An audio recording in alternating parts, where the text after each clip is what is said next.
Je me réjouis de vous retrouver aujourd'hui pour cette guidance des énergies générales pour la semaine du 13 au 20 août. Comme je l'ai expliqué dans mes guidances journalières, j'ai apporté quelques petites modifications à mes guidances. Tout simplement parce que le montage de mes vidéos me prend énormément de temps. Ces guidances ne sont pas mon seul travail dans ma journée. Je suis très contente de le faire pour aider certains et certaines d'entre vous, mais j'ai dû aussi me rendre à l'évidence que mon temps est compté et mon énergie aussi, pour pouvoir garder cette activité qui me plaît et que j'ai beaucoup de plaisir à partager avec vous. J'ai donc dû me résoudre à tout petit peu modifier les choses. Alors en quoi consistent ces modifications? Simplement, je vais faire une photo du tirage général que vous verrez apparaître en début de vidéo. Libre à vous de stopper la vidéo pour pouvoir mieux regarder les cartes et ressentir ce qu'elles ont à vous apporter. Et ensuite, je vais garder les cartes dans mes mains puisque je peux rester connectée à la carte et donc mieux entendre son message. Donc si vous me voyez quitter un tout petit peu l'écran des yeux, c'est simplement parce que je regarde la carte et que je me connecte à son énergie. Je vous laisse donc découvrir les 3 premières cartes, puisqu'il y en a eu 6 pour ce tirage, que j'ai décidé de partager en 2.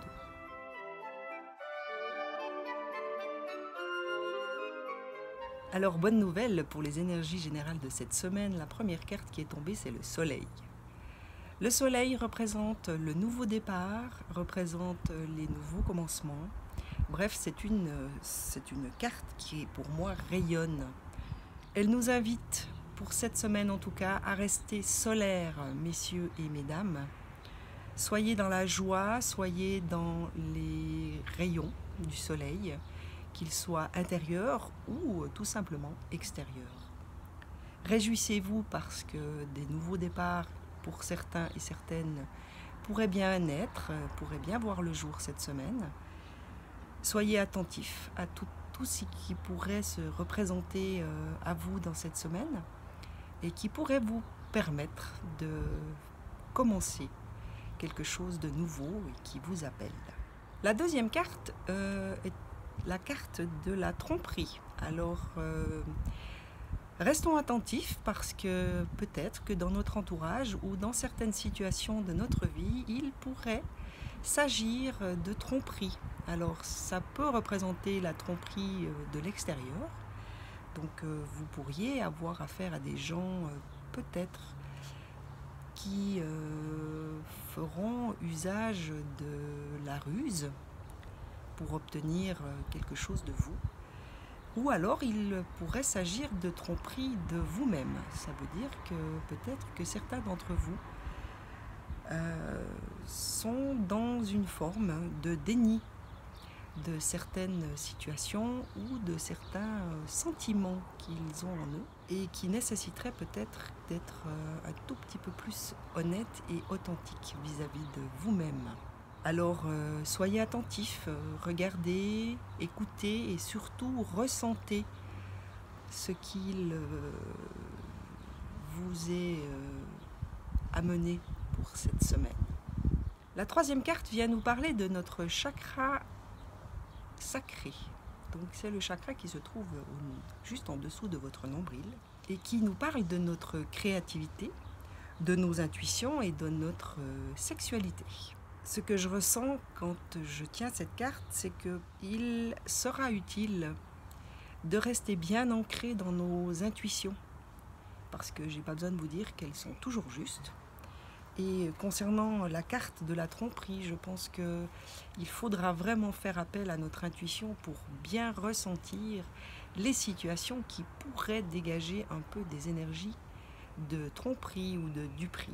Elle vient aussi nous rappeler que pour ce qui est du soleil, eh bien, elle fait appel à notre créativité.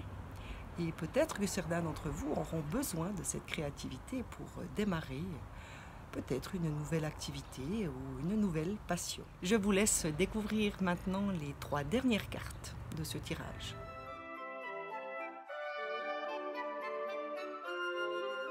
Repos et ressourcement. Alors ce que je ressens, c'est que pour certains ou certaines d'entre nous, il sera peut-être nécessaire et utile de prendre un temps pour se reposer et tout simplement se ressourcer intérieurement. Faire un petit retour à soi dans des moments méditatifs ou dans des moments de calme et de sérénité, afin de mieux se connecter justement à son côté intuitif et à ses propres guidances intérieures vis-à-vis des énergies qui visiblement nous invitent à rester bien centrés et bien alignés avec son intériorité. Porte vers la spiritualité, et bien voilà, confirme que les énergies de cette semaine poussent certains et certaines d'entre nous qui peut-être sont sur un chemin d'éveil à une certaine spiritualité, à rester attentives, à s'ouvrir et à garder la foi en ses intuitions, en son propre guide intérieur. Mais en tout cas, les énergies de cette semaine nous invitent à faire preuve d'ouverture d'esprit qui nous permettra de voir toutes les portes qui pourraient éventuellement s'ouvrir à nous pour cette semaine. La dernière carte vient nous rappeler que forcément, tous ces changements, ces ouvertures peuvent pour certains ou certaines provoquer un peu d'anxiété, ce qui est un peu normal puisque l'inconnu fait parfois un peu peur, et nous rappeler de bien garder nos pieds sur terre, ne pas se laisser envahir par ces anxiétés, les respecter, les écouter, oui, mais peut-être simplement garder à l'esprit que le changement fait partie de la vie et nous rappeler tout simplement que nous sommes chacun et chacune des êtres humains, que les anxiétés font partie de la vie et qu'il est important pour nous de rester dans la foi et la confiance de ce que notre cœur nous dictera de faire ou de ressentir dans cette semaine. Voilà, j'espère que cette petite guidance de la semaine pourra vous aider dans certaines situations de votre vie et vous permettre de mieux avancer dans la sérénité et dans la joie. C'est en tout cas ce que je vous souhaite pour toute cette semaine à venir. Je vous embrasse et je vous dis à très vite.